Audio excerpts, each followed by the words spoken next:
já de pronto. Vamos passar aqui para o nosso consultor sindical, que já em vai pé, falar né? de pé. Falar em pé. É o de praxe, né? É uma vitória a gente estar aqui junto hoje, levando em conta a situação nossa, brasileira, e da própria CNTU. É uma demonstração de força que deveria causar vergonha àqueles nossos adversários que, com leguleios jurídicos, querem impedir que a nossa instituição exista, progrida e faça isso que está fazendo aqui hoje. Nós estamos derrotando, aqui com essa reunião, nós estamos derrotando uma concepção bichada de ação sindical. Estamos derrotando uma concepção de que a ação sindical é coleira de interesse, pichuleco atrás de pichuleco. Nós estamos derrotando essa ideia. Construindo, usando o termo que todo mundo gosta, construindo, uma reunião de homens e mulheres livres que têm interesse em resolver a situação nossa e brasileira. É simples isso. Se vocês compreenderem o que está acontecendo conosco aqui nessa sala, é meio caminho andado para compreender o que a gente deve fazer para enfrentar a situação nossa brasileira. Para metade da plateia é culhão, e para outra metade é útero violento. É isso que precisa ser feito. Clareza, concepção, não dobrar o joelho e procurar compreender, avançar, formular e, sobretudo, unir.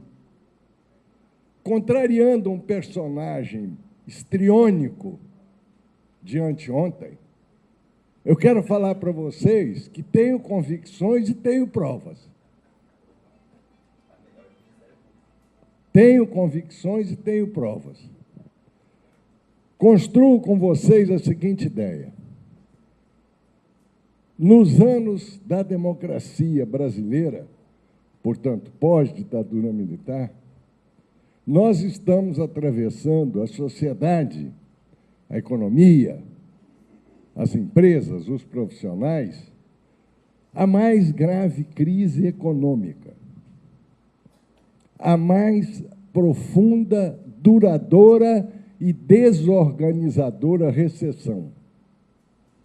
No mundo que, infelizmente, também opera no mesmo comprimento de onda. O Brasil está merdolengo no mundo merdolengo, com dificuldades para milhões e alternativas que são extremamente complicadas. Quando, na reunião do G20, os 18 botaram o nosso presidente no cantinho da fila, eles não quiseram discriminar o caráter ilegítimo do Temer. É porque todos os 18 viam no Temer o que eles estão passando em termos de instabilidade, de não legitimidade, de confusão. Inglaterra saiu do Brexit, saiu da União Europeia. Alemanha, a Merkel perde eleição na província mais progressista. Espanha está sem governo.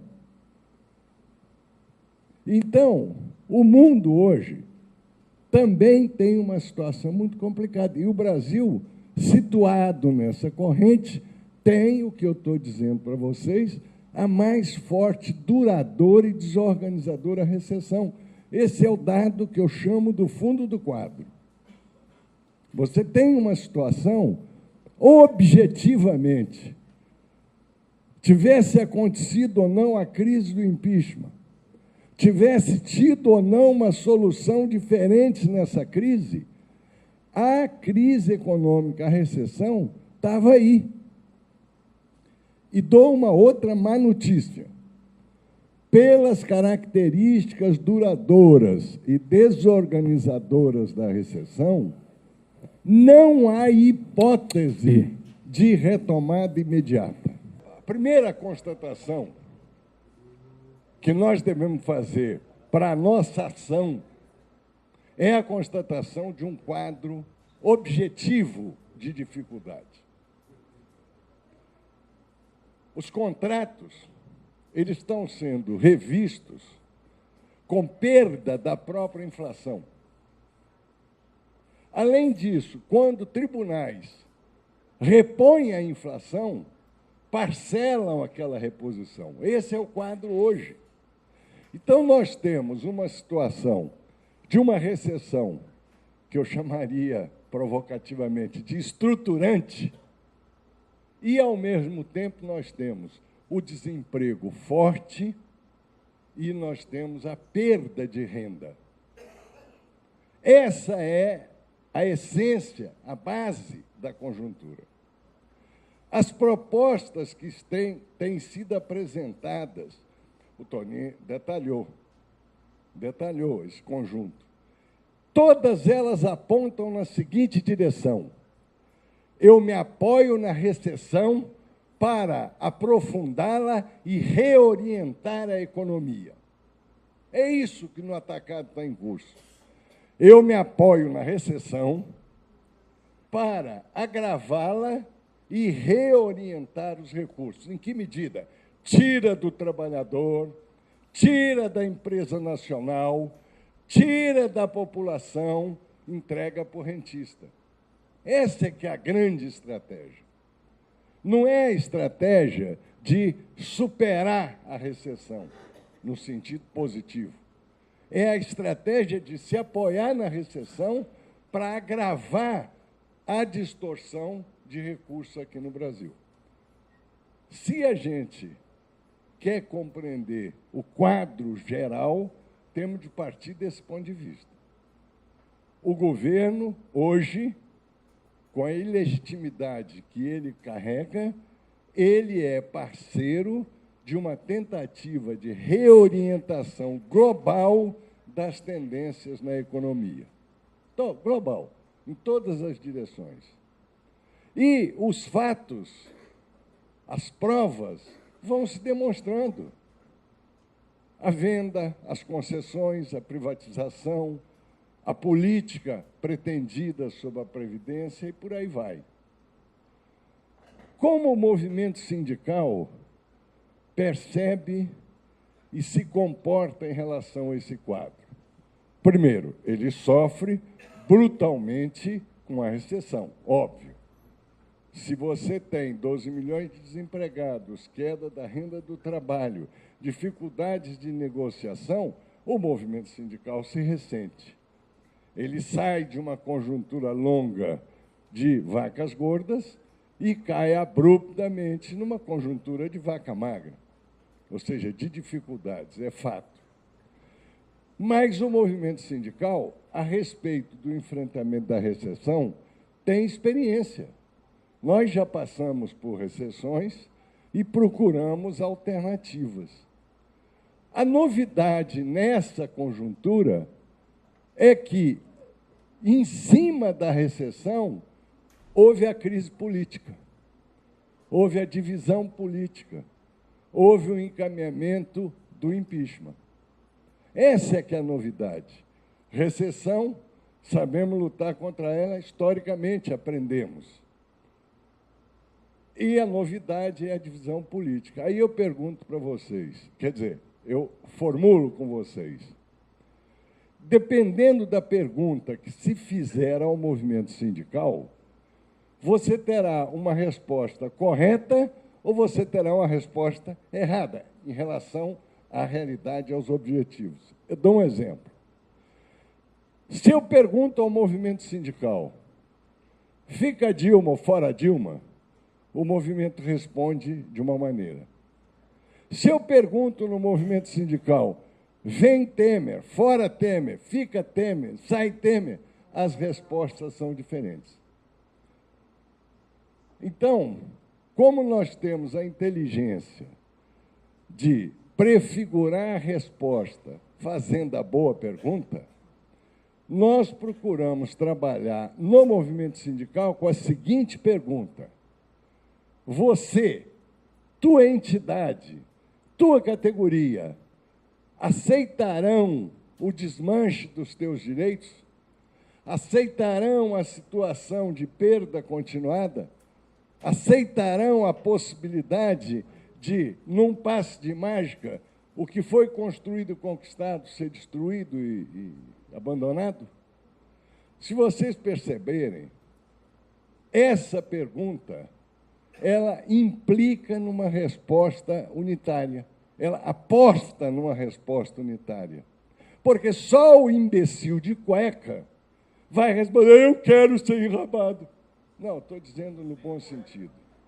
Eu estou dizendo no bom sentido. Quer dizer, eu aceito perder direito, percebe? É o tipo da pergunta que você, de caso pensado, a faz para produzir o efeito da resposta unitária. Você quer ser espoliado? Não, não quero ser espoliado. Se eu não quero ser espoliado, procure compreender a situação da espoliação e, sobretudo, como resistir. Então, essa foi a sagacidade que o movimento sindical teve. No auge da disputa política, no auge da divisão, no auge da paixão, do sai dali, vem para cá, foge para lá, é golpe, não é golpe, o movimento sindical, no bom senso, trabalhou para se unificar em torno da seguinte pergunta: pode mexer no direito? Aceita mexer nos teus direitos? Aceita modificar negativamente para o trabalhador a Previdência? Aceita controle dos gastos que vai limitar a situação da saúde, da educação e por aí vai? E o movimento, mesmo aqueles dirigentes que trabalharam ativamente para o impeachment e que se beneficiam do governo Temer, eles foram obrigados a endossar uma pauta única, que é a pauta da resistência. E nós temos visto acontecer coisas espetaculares. As últimas notas das grandes entidades sindicais, composição, são notas de 3 frases. Abandonou-se o período em que um posicionamento sindical correspondia a um discurso de lauda e meia, 2 laudas, 3 laudas. Hoje, as pessoas dizem simplesmente: não mexa no meu direito, não muda a providência contra o trabalhador e não vamos aceitar negociados sobre o legislado. Simples. Simples. Isso custou. Nós estamos vendo a resultante desse esforço unitário, mas isso custou. Teve de ser trabalhada a ideia da unidade, apesar do ruído da divisão. Exemplo: há 3 meses atrás, 4 centrais se reuniram com o ministro interino, 2 não admitiam a reunião, porque era ilegítimo. A pergunta aí era: qual é a divisão? Pró ou a favor? Governo. A resposta foi: uma parte sim, outra parte não. Anteontem, as 6 centrais reconhecidas se reuniram com o ministro. Para quê? Para impor a ele a seguinte ideia: não me venha com a tática de semear confusão e não ponha em discussão precipitado essa questão da reforma trabalhista, por exemplo. E o ministro e o governo cederam. Vocês tiveram já a notícia hoje que, pelo cronograma que o governo pretende, é a PEC 241, é mandar para o Congresso a proposta da Previdência e problemas trabalhistas segundo semestre de 2017. Isso já foi resultado de uma pressão unitária. E nós estamos trabalhando para reforçar essa linha de resistência. Você é contra a perda de direito? Essa é a boa pergunta. E não você é contra o governo Temer, a favor da volta Dilma, sai ou volta. Não. Se você tem posição normal, humana, de resistência à perda de direito, você forma em conjunto, mesmo que a tua sensibilidade ela seja diferente da minha sensibilidade. Dia 22, haverá uma jornada nacional de manifestação. Lá em São Paulo vai ser a partir das 10 horas na Avenida Paulista. O funcionalismo público vai se manifestar de tarde. Nós fizemos a tentativa de aglutinar todos os atos. Não deu por causa de horário, ônibus, aquelas coisas. Mas o esforço é de manifestação unitária. Agora, o que é mais importante? Semana atrasada, no dia que o ministro falou das 12 horas, ele estava reunido, foi um seminário da CSB com o ministro. O Neto levantando um pouco a escada do ministro. Tinha 1/10 de pessoas presentes do que está aqui nessa sala. E o ministro foi aquele dia que ele se empolgou e falou das tais 12 horas, que todo mundo entendeu que era jornada de 12 horas. Ele próprio também não entende um pouco das coisas, não. Nem a reunião, que era escada para a declaração dele, aceitou aquela posição na hora. Mas, naquele dia, nós conseguimos reunir 18 presidentes de grandes entidades metalúrgicas. Foi a primeira vez na história sindical do Brasil que todas as tendências sindicais, ideológicas, político-partidárias ou o que seja, com representação nos metalúrgicos, se reuniram numa mesma sala. Nunca tinha acontecido. E esses companheiros, eu quero que vocês saibam que todos eles têm apito na boca, como eu costumo dizer. Sabe dirigir e tem poder. Tomaram uma decisão comum. Dia 29, haverá uma greve geral dos metalúrgicos, uma paralisação nacional dos metalúrgicos. Com que eixo? Não toca no direito, não piora a previdência, vamos buscar o desenvolvimento e garantir a luta pelo emprego. Os eixos são defensivos e alternativos. O fato de isso estar sendo preparado, com o alcance que estrategicamente tem, já provoca mudanças que a gente vê com atenção. A imprensa não deu muito destaque, porque ela deu destaque à declaração do ministro de que a reforma é para segundo semestre de 17. Mas, na mesma reunião, ele reabriu a Câmara Setorial do setor metalúrgico, aonde você pode descobrir a possibilidade de alternativas, como, por exemplo, eles estão trabalhando a renovação da frota, uma estratégia de ativar mercado.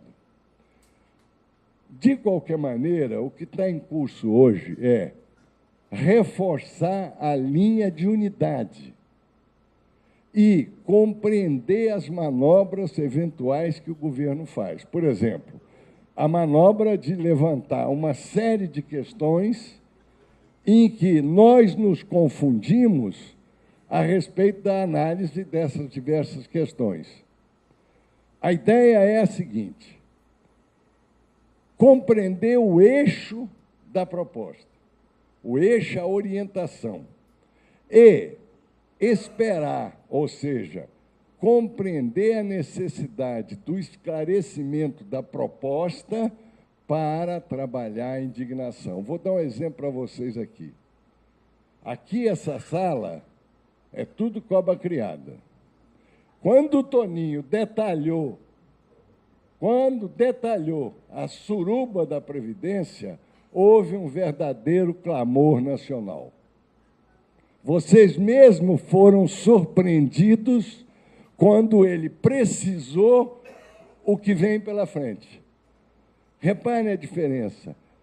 Temos a noção de que o mal será feito, mas a descrição do mal é que ela provoca a emoção da resistência a ele. Perder direito, perder direito, perder direito, perder direito.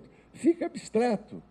Agora, um direito concreto sendo perdido, aí a coisa muda de figura.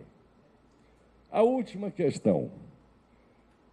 Esse curso, para mim, independente da informação, que é muito importante que os vários participantes emitem ou recebem, ele será um sucesso se a gente sair daqui com a ideia entranhada de unidade para a resistência.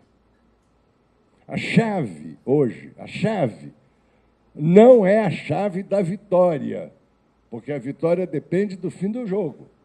Mas a chave para a resistência com possibilidade de vitória é a unidade. E nós temos de trabalhar com muita inteligência todos os temas da unidade. Por exemplo, quando você organiza a transição, qual é a tua preocupação hoje essencial? Organizar uma transição que renove com unidade. Porque imagina se hoje nós não compreendermos a importância, em relação ao agravo que vamos sofrer, a importância de resistir juntos. Temos de desencadear ações, iniciativas, propostas, não só por conta do mal que vem, mas também em função da alternativa que a gente quer disputar e construir. Petrobras, duas grandes entidades nossas de trabalhadores. Qual é a estratégia do Pedro Parente?